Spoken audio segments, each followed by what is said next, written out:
Snowball must get the correct camera angles for this. The Argonian Account, Book 3 by Raguin Jarth. The Cumus Scotti was supposed to be in Gideon, a thoroughly imperialized city in southern Black Marsh, arranging business dealings to improve commerce in the province on behalf of Lord Vannick's building commission and its clients. Instead, he was in a half-submerged, rotten little village called Hixanog, where he knew no one, except for a drug smuggler named Chairo Gallimus. Gallimus was not at all perturbed that the merchant caravan had gone north instead of south. He even let Scotty share his bucket of trot, tiny little crunchy fish. Snowball wants some. He had bought from villagers. Scotty would have preferred them cooked or at any rate dead, but Gemulus blithely explained that dead cooked trough are deadly. Poison. Snowball thinks you could have fit poison there. Cooked are poison, deadly poison. If I were where I was supposed to be, Scotty pouted, putting one of the wriggling little creatures in his mouth, I could be having a roast, and some cheese, and a glass of wine. That is much cheese as Snowball has. I sell moon sugar in the north and buy it in the south, he shrugged. You have to be more flexible, my friend. My only business is in Gideon, Scotty frowned. Well, you have a couple choices, replied the smuggler. You could just stay here. Most villages in Argonia don't stay put for very long, and there's a good chance Hixanog will drift right down to the gates of Gideon. Might take you a month or two, probably the easiest way. That'll put me far behind schedule. Next option, you could join up with the caravan again, said Gemulus. They might be going in the right direction this time, and they might not get stuck in the mud, and they might not be all murdered by Naga highwaymen. Not tempting, Scotty frowned. Any other ideas? Ride the routes. The Underground Expressway. Gellimus grinned. Follow me. Scotty followed Gellimus out of the village and into a copse of trees. Copse? Corpse? Copse of trees, shrouded by veils of wispy moss. The smuggler kept his eye on the ground, poking at the viscous mud intermittently. Finally, he found a spot which triggered a mass of oily bubbles to rise to the surface. Perfect, he said. Now the important thing is not to panic. The express will take you due south. That's the winter tide migration, and you'll know you're near Gideon when you see a lot of red clay. Don't panic, and when you see a mass of bubbles, that's a breathing hole. You can use it to get out. Scotty looked at Gemulus blankly. The man was talking perfect gibberish. What? Gemulus took Scotty by the shoulder and positioned him on top of the mass of bubbles. You stand right here. Scotty sank quickly into the mud, staring at the smuggler horror-struck. And remember to wait till you see the red clay, and then the next time you see bubbles, push up. The more Scotty wriggled to get free, the faster he sunk. The mud enveloped Scotty to his neck and then continued, staring, unable to articulate anything but a noise like oog. And don't panic at the idea that you're being digested. You could live in a rotworm's belly for months.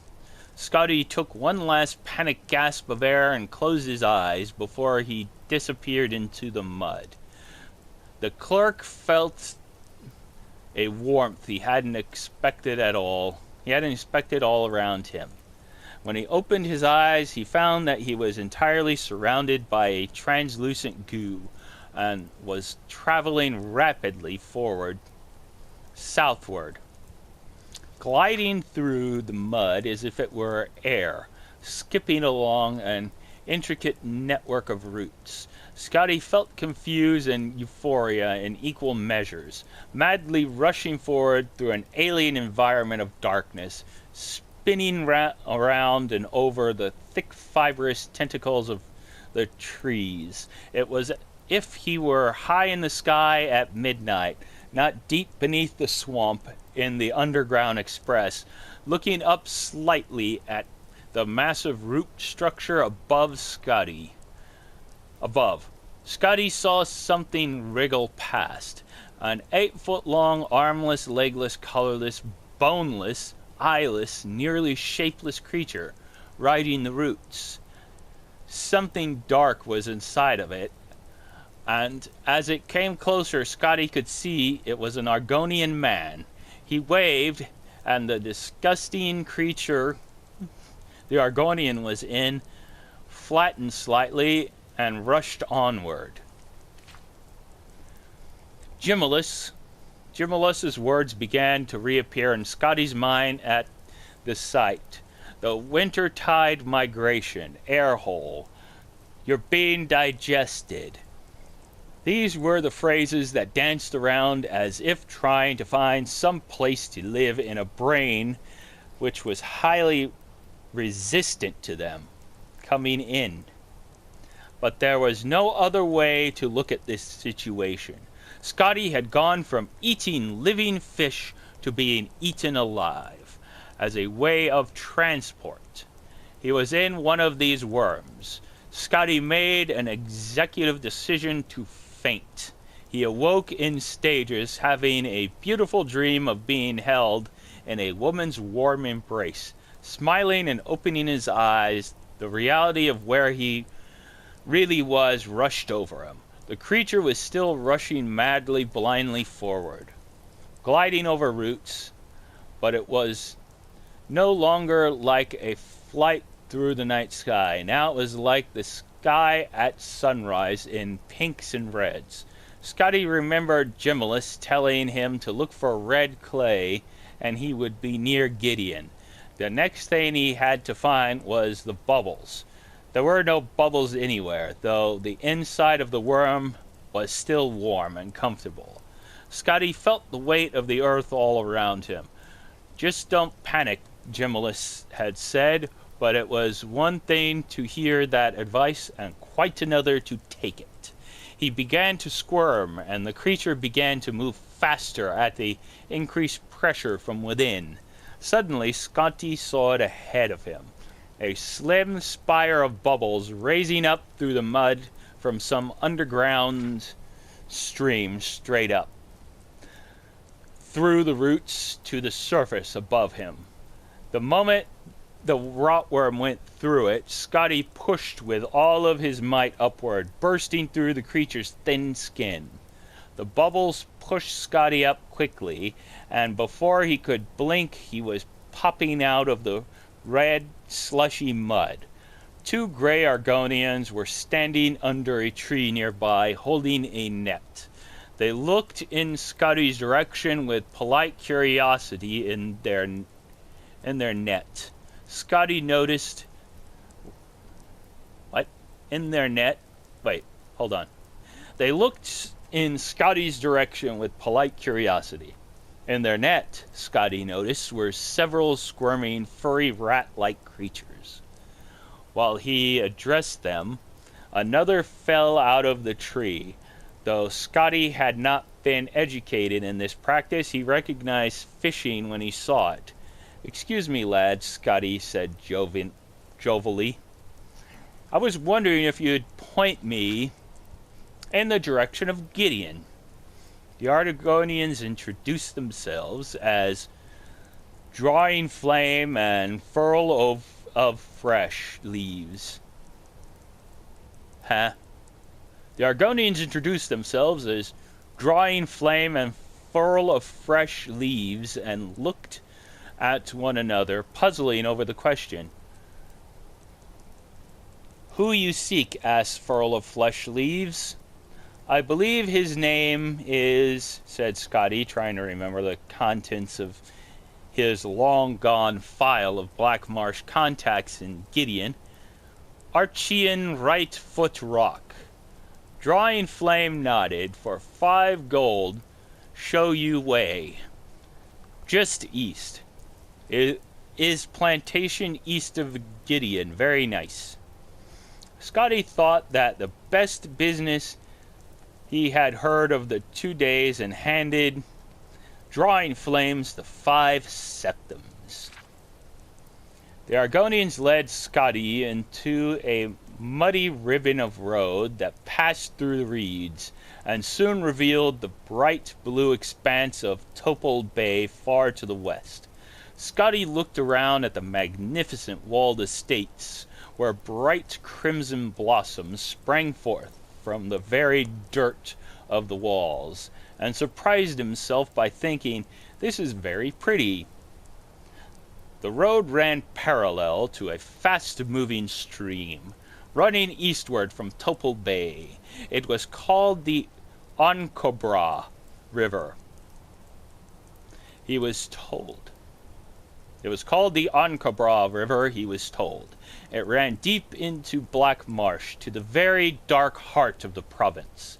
Peeking past the gates to the plantations east of Gideon, Scotty saw that few of the fields were tended. Most had rotten crops from harvest past, still clinging to wilted vines, orchards of desolate, leafless trees. The Argonian serfs who worked the fields were thin, weak, near death, more like haunting spirits than creatures of life and reason. 2 hours later, as the 3 continued their trudge east, the estates were still impressive, at least from a distance. The road was still solid, if weedy, but Scotty was irritated, horrified by the field workers in the agricultural state, and no longer charitable towards the area. How much further? Furl of Fresh Leaves and Drawing Flame looked at one another, as if that question was something that hadn't occurred to them. Argonian is east, Furl of Fresh Leaves pondered. Near or far? Drawing Flame shrugged, non-committally, and said to Scotty, for 5 gold, show you the way. Just east is plantation. Very nice. You don't have any idea, do you? Scotty cried. Why couldn't you tell me that in the first place, when I might have asked someone else? They wanted your gold. You're dumb. Around the bend up ahead, there was a sound of hoofbeats, a horse coming closer. Scotty began to walk towards the sound to hail the rider, and didn't see Drawing Flame's taloned claws flash out and cast the spell at him. He felt it, though. A kiss of ice along his spine, the muscles along his arms and legs suddenly immobile, as if wrapped in rigid steel. He was paralyzed. The great curse of paralysis, as the reader may be unfortunate enough to know, is that you continue to see and think, and even though your body does not respond, the thought that went through Scotty's mind was, damn. For Drawing Flame and Furl of Flesh Leaves were, of course, like most simple day laborers in Black Marsh, accomplished illusionists, and no friend of the Imperial. The Argonian shoved the decumus Scotty to the side of the road, just as the horse and rider came around the corner. He was an impressive figure, a nobleman in a flashing dark green cloak, the exact same color as his scaled skin, and a frilled hood that was part of his flesh and sat upon his head like a horned crown. Greetings, brothers, the rider said to the 2. Greetings, Argonian Right Foot Rock, they responded, and then Furl of Flesh Leaves added, what is my lord's business on this time of day? No rest, no rest, the Archon sighed regally. One of my she-workers gave birth to twins. Twins! Fortunately, there's a good trader in town for those, and she didn't put up too much of a fuss. And then there's a fool of an Imperial from Lord Vanitch's building commission I am supposed to meet with in Gideon. I'm sure he'll want the grand tour before he opens the treasury for me.